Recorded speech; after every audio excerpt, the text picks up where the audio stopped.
नारायण भगवान।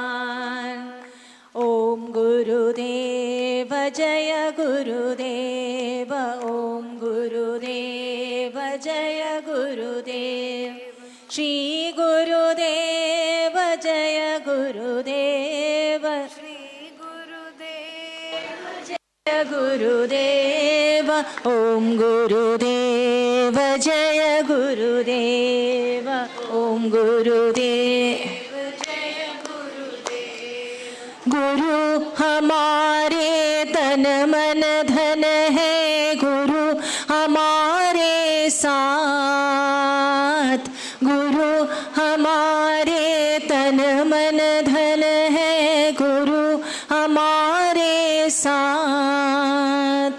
ज्ञान भक्ति के वो है दाता नारायण भगवान।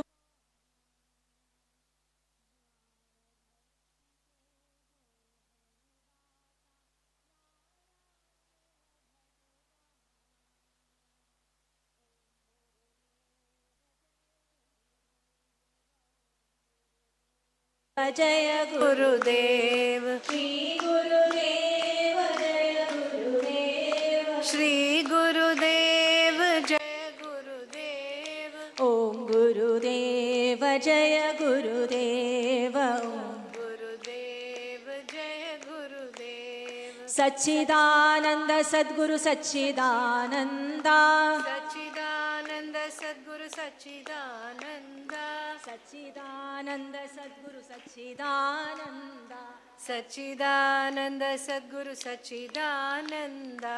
ओम गुरु जय गुरु सच्चिदानंदा, ओम गुरु जय गुरु सच्चिदानंदा, ओम गुरु जय गुरु सच्चिदानंदा, ओम गुरु जय गुरु सच्चिदानंदा, ओम गुरु जय गुरु सच्चिदानंदा, ओम गुरु जय गुरु सच्चिदानंदा, ओम गुरु जय गुरु सच्चिदानंदा, ओम गुरु जय गुरु सच्चिदानंदा, ओम गुरु जय गुरु सच्चिदानंदा, ओम गुरु जय गुरु सच्चिदानंदा। सच्चिदानंद सद्गुरु सच्चिदानंदा, सच्चिदानंद सद्गुरु सच्चिदानंदा, सच्चिदानंद सद्गुरु सच्चिदानंदा, सच्चिदानंद सद्गुरु सच्चिदानंदा, सच्चिदानंद सद्गुरु सच्चिदानंदा, सच्चिदानंद सद्गुरु सच्चिदानंदा, सच्चिदानंद सद्गुरु सच्चिदानंदा, सच्चिदानंद सद्गुरु सच्चिदानंदा। ओम गुरु जय गुरु सच्चिदानंदा, ओम गुरु जय गुरु सच्चिदानंदा, ओम गुरु जय गुरु सच्चिदानंदा, ओम गुरु जय गुरु सच्चिदानंदा, ओम गुरु जय गुरु सच्चिदानंदा, ओम गुरु जय गुरु सच्चिदानंदा। सद्गुरुनाथ महाराज की जय।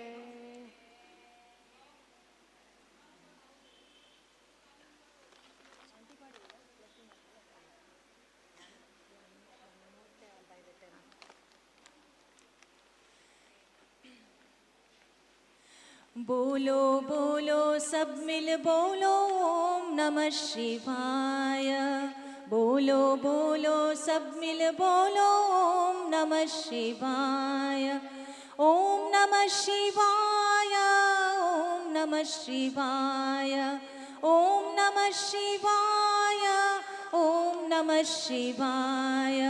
बोलो बोलो सब मिल बोलो ओम नमः शिवाय।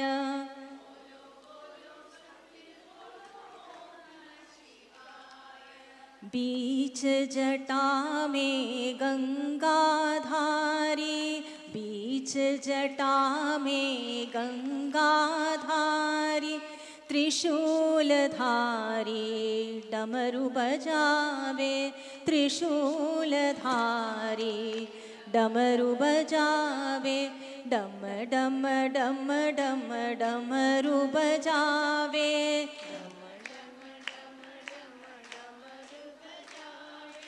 डम डम डम डम डमरू बजावे,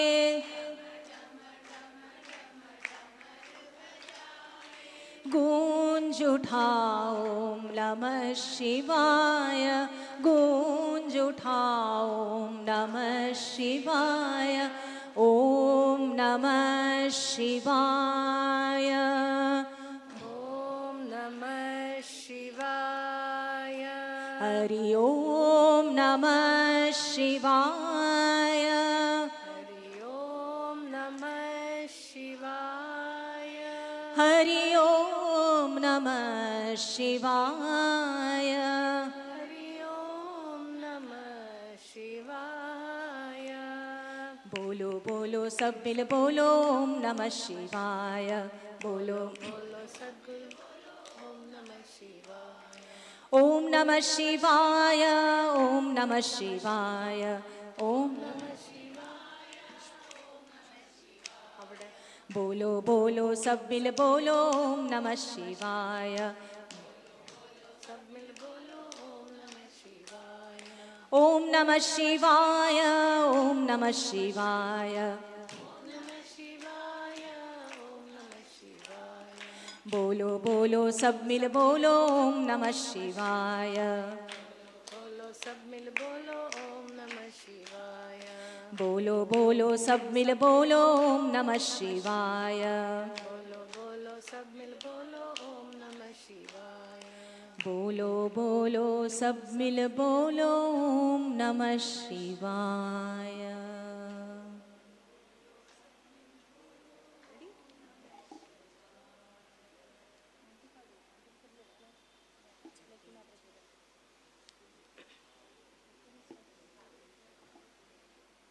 प्रभो गणपते परिपूर्ण வாழ்வருள்வாயே, प्रभो गणपते परिपूर्ण வாழ்வருள்வாயே, प्रभो गणपते गणपते गणपते शांद वणंगी स्तुति पाड़ी आड़ी उन्दन सन्निधि शरणमடைந்தோமே, शांद वणंगी स्तुति पाड़ी आड़ी उन्दन सन्निधि शरणमடைந்தோமே,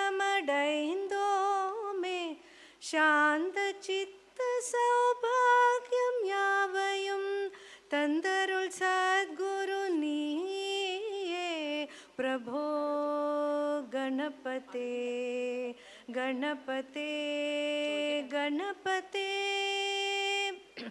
आदिमूल गणनाथ गजानन अद्भुत धवल स्वरूप, आदिमूल गणनाथ गजानन अद्भुत धवल स्वरूप, देव देव जय विजय विनायक चिन्मय परशिव दीप, प्रभो गणपते गणपते गणपते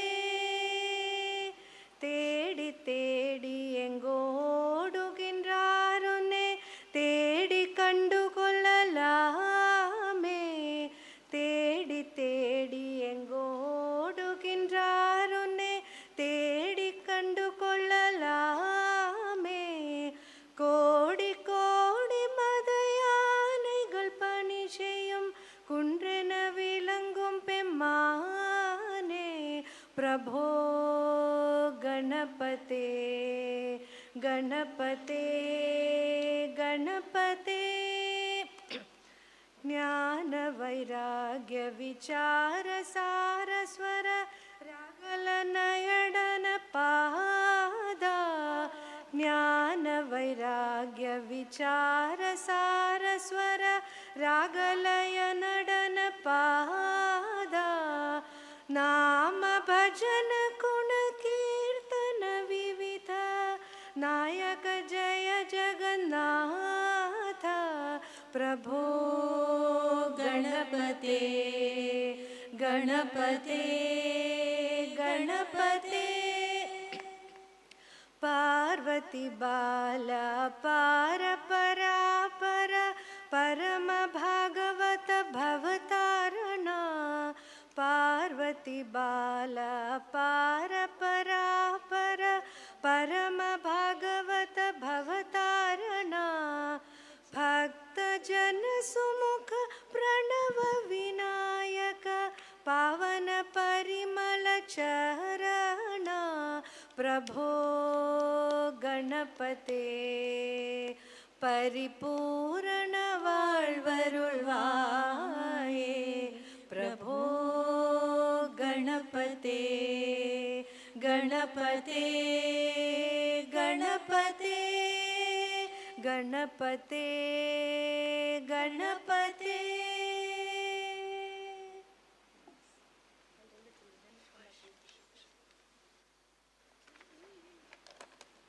चलिए कुंजन मो तुम हम मिल श्याम हरे चलिए कुंजन मो तुम हम मिल श्याम हरे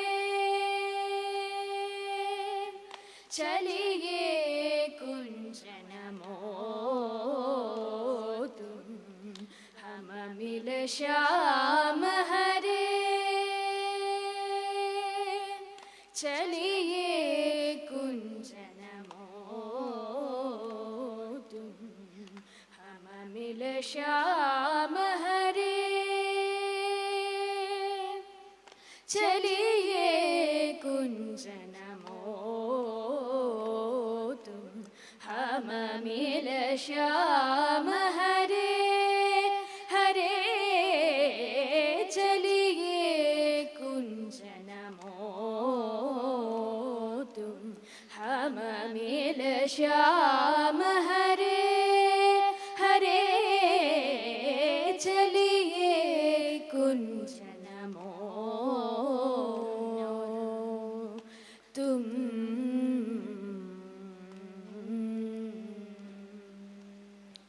देखो जमुना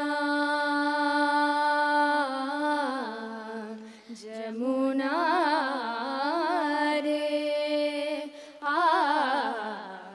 देखो जमुना रे वही सुंदर देखो जमुना रे वही सुंदर देखो जमुना रे वही सुंदर देखो जमुना रे वही सुंदर आती नीर भरे आती नीर भरे भरे चलिए कुंजन मो तुम हम मिल श्याम हरे हरे चलिए कुंजन मो तुम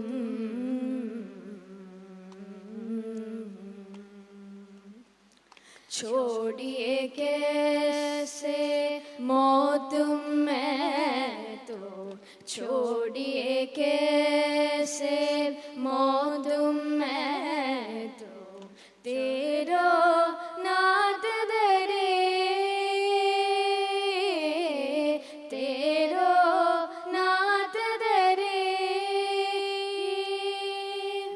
सुनिए कोयल के बोल सुनिए कोयल के बोल पिया क्या कहे पिया क्या कहे हरे चलिए कुंजन मो तुम हम मिल श्याम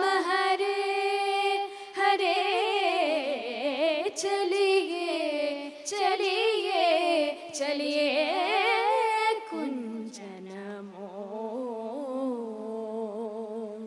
तुम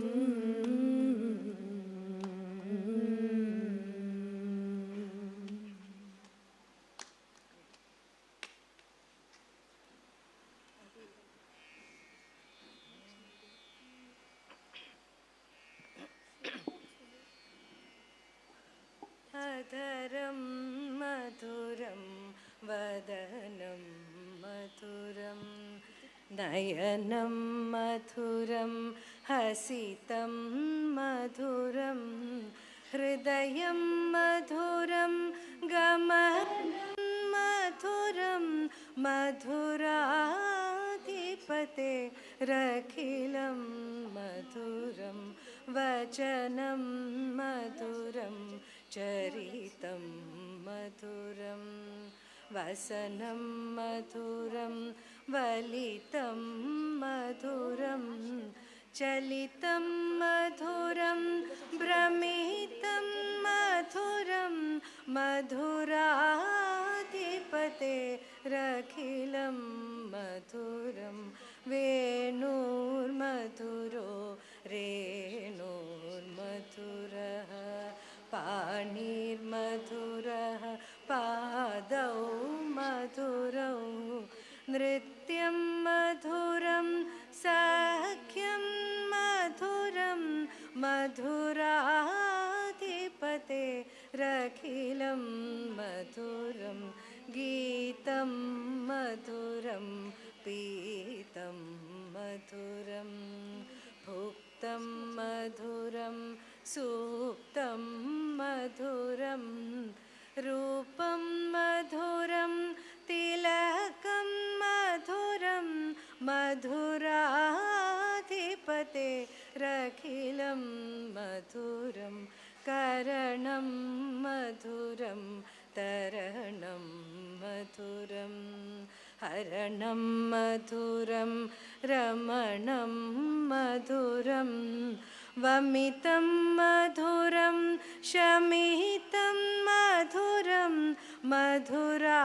मधुराधिपते अखिलं मधुरं गुञ्जा मधुरा माला मधुरा यमुना मधुरा वीची मधुरा सलिलं मधुरं कमलं मधुरं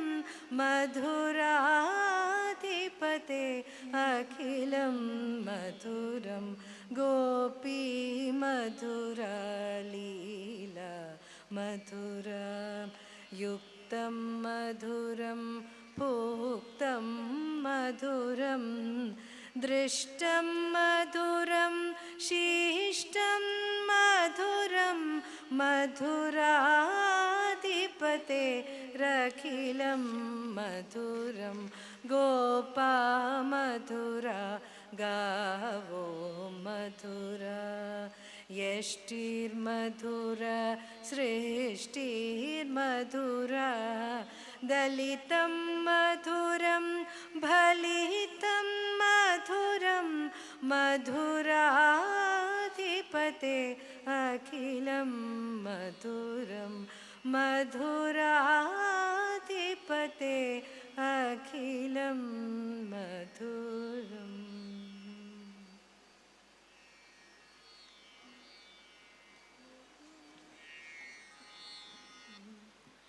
ನಗುಮೋ ಓ ಮೂಗನಲೆ ನೀನ ಜಾಲಿ ತಿಳಿಸಿ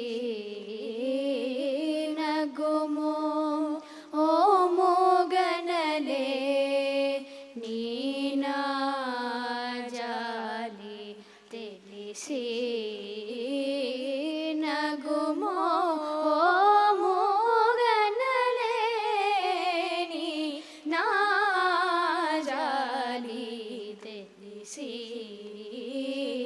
ನಗುಮೋ ಮೂಗನಲೆ ನೀ ನಾ ಜಾಲಿ ತಿಳಿಸಿ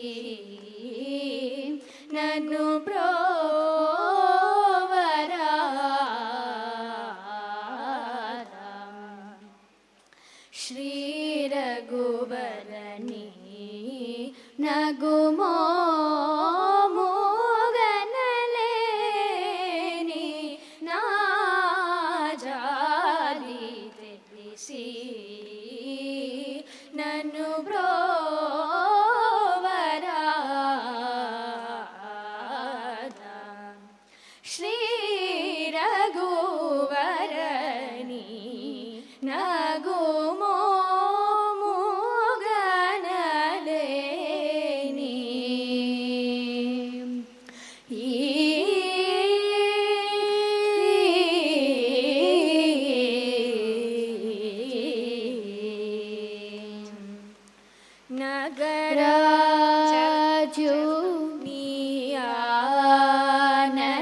వినివేగ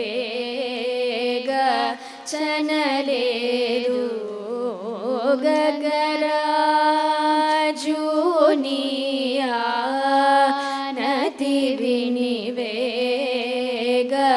చనలేదు గగరాజునియా నతి వినివేగ చనలేదు గగరాజు నీయానది వినివేగ చనలేదు ఓ గగనాని ఇలకు బహుదూరం బనినాడో జగమే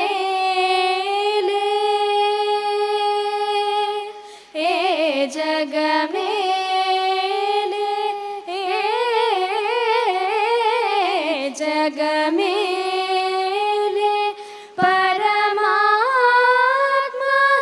ఎవరితో మురళిడుతూ ఓ జగమేలే పరమాత్మ ఎవరితో బగజు పగుతాళను నన్నేలు గోరా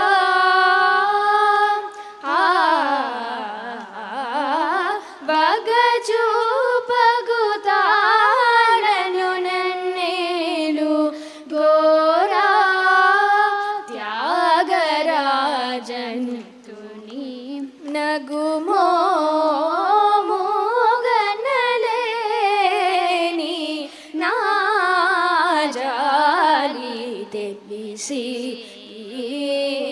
నన్ను బ్రోవరా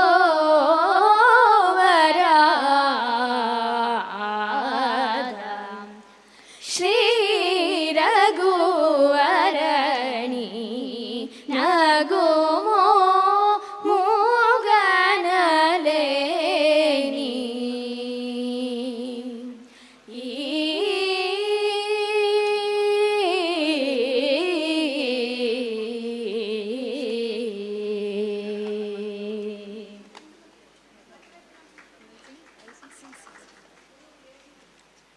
सम्पूर्णं जगदेव नन्दनवनं सर्वेऽपि कल्पद्रुमाः गाङ्गं वारि समस्तवारि निवहाः पुण्याः समस्ताः क्रियाः वाचः प्राकृतसंस्कृता श्रुतिशिरो वाराणसी मेदिनी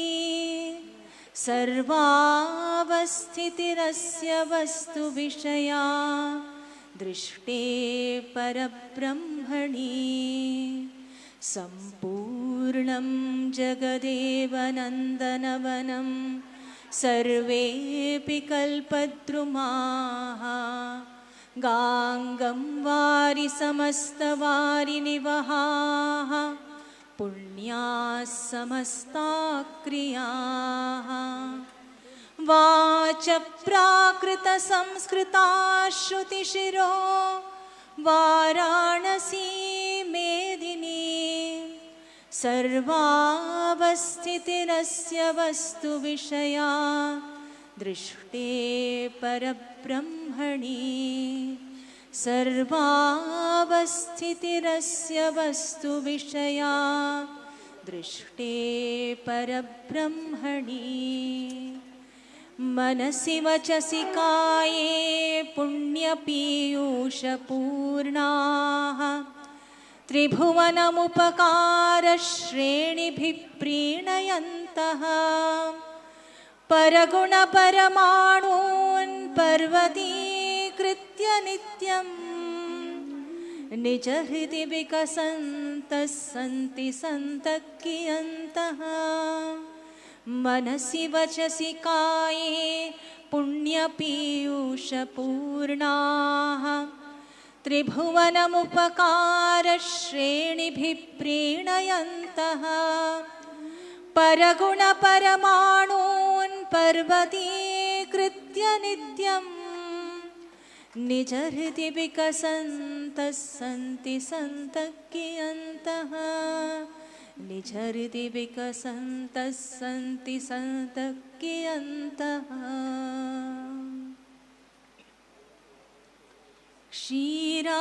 क्षीराब्धिशयना नारायणा क्षीराब्धिशयना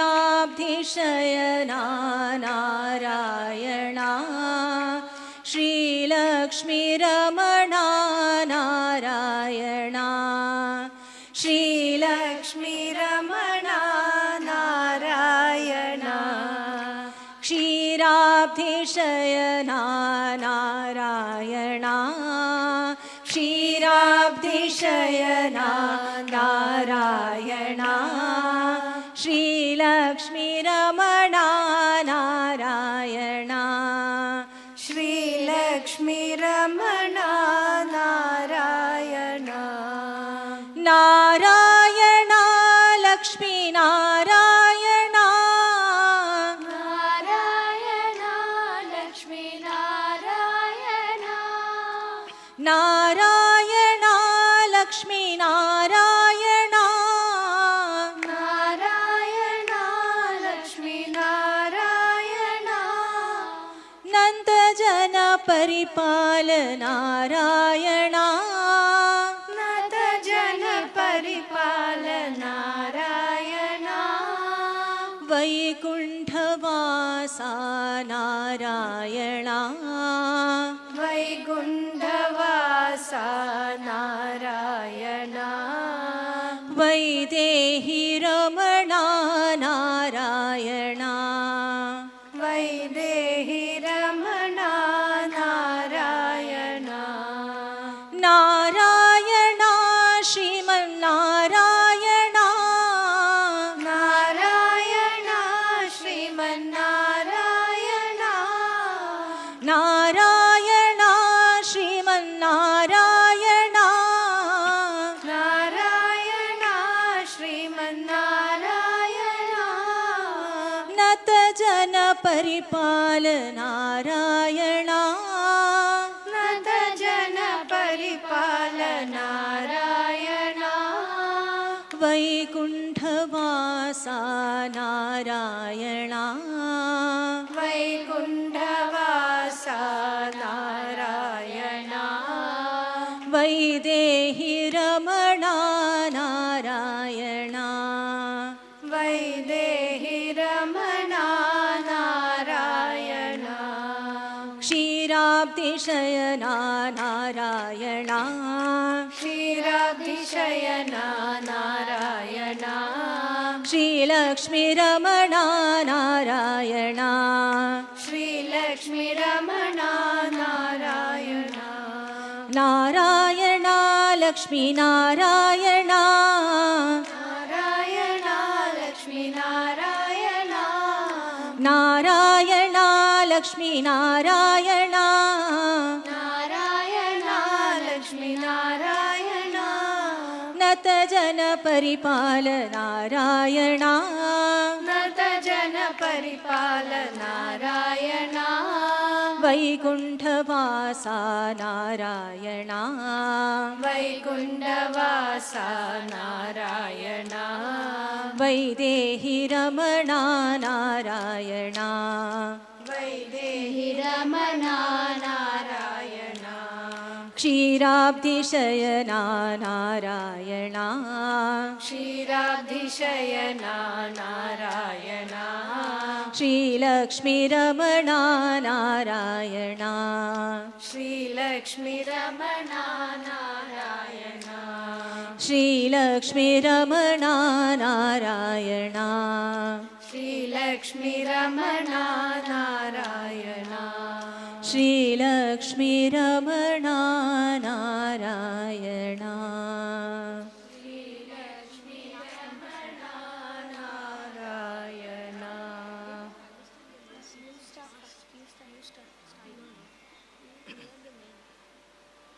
जिस हाल में, जिस देश में, जिस वेश में रहो, राधा रमन राधा रमन राधा रमन बोलो।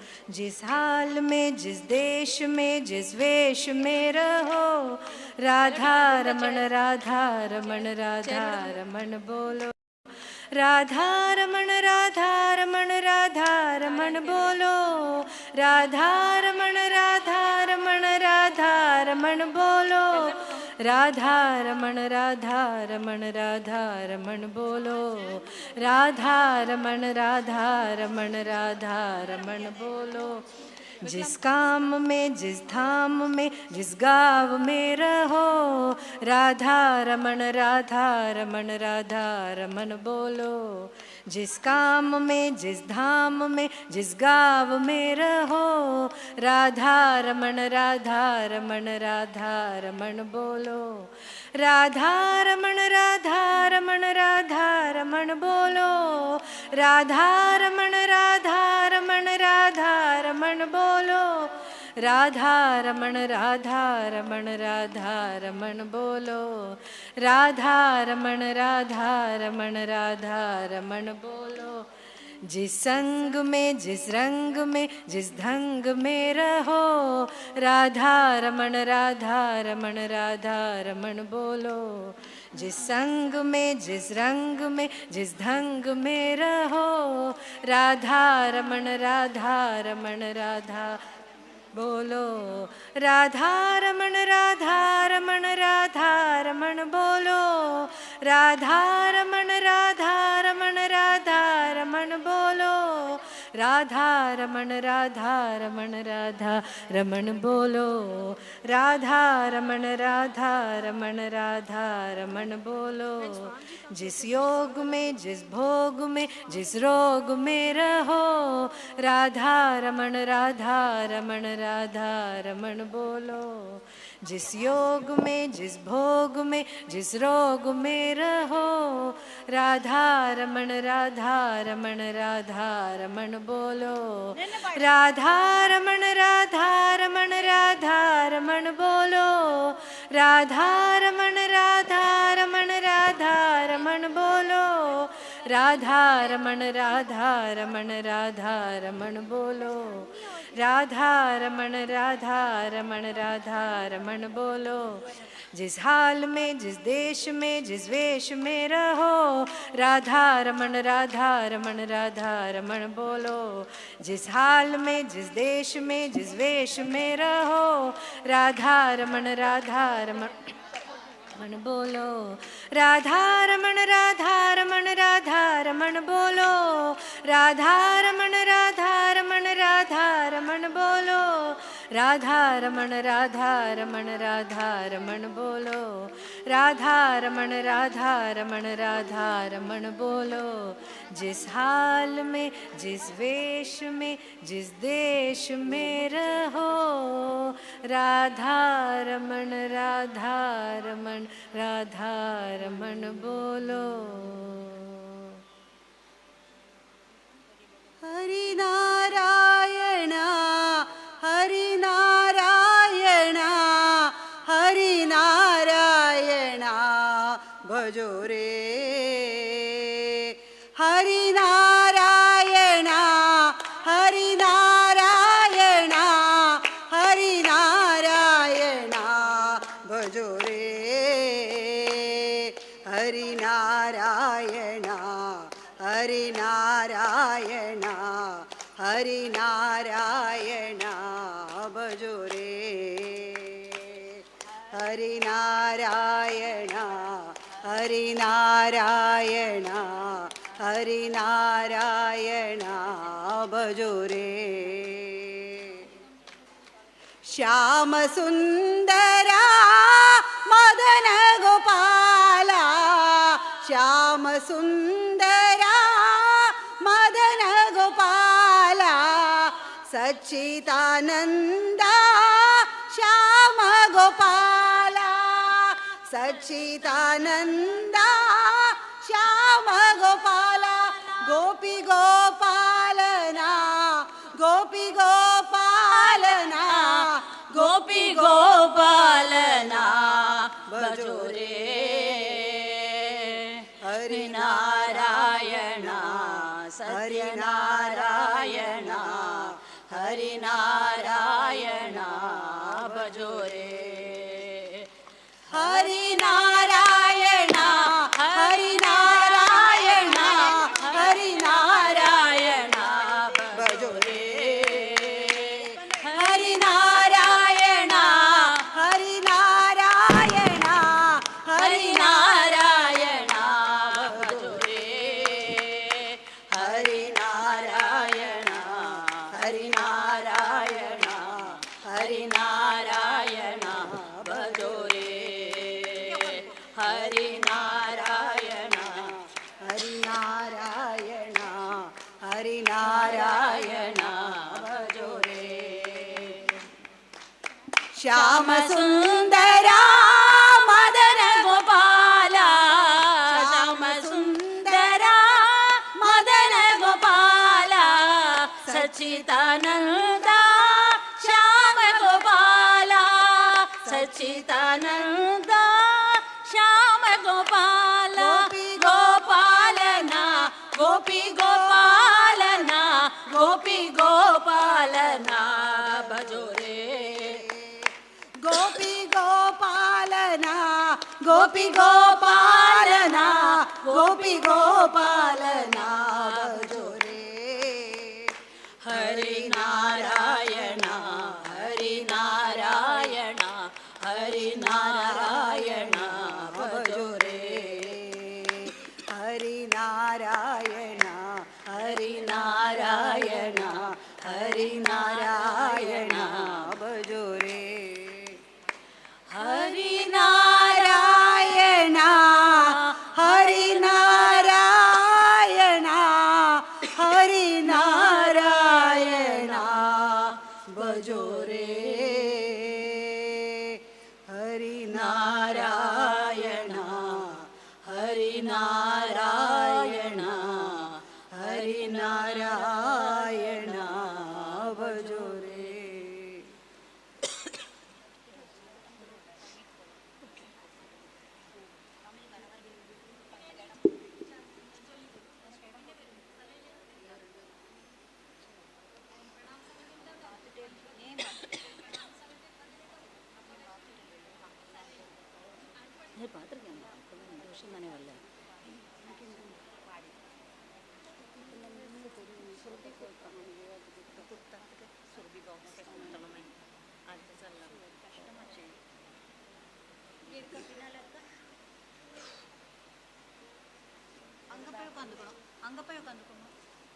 അല്ല അതിൽ കുത്തിനെങ്കിൽ എക്സ്റ്റൻഷൻ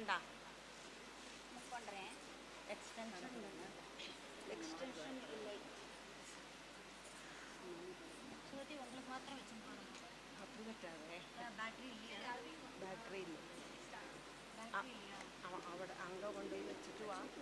മൈത്രിയും ഭജത്തെ പാടട്ടെ ക്യാപ്പ്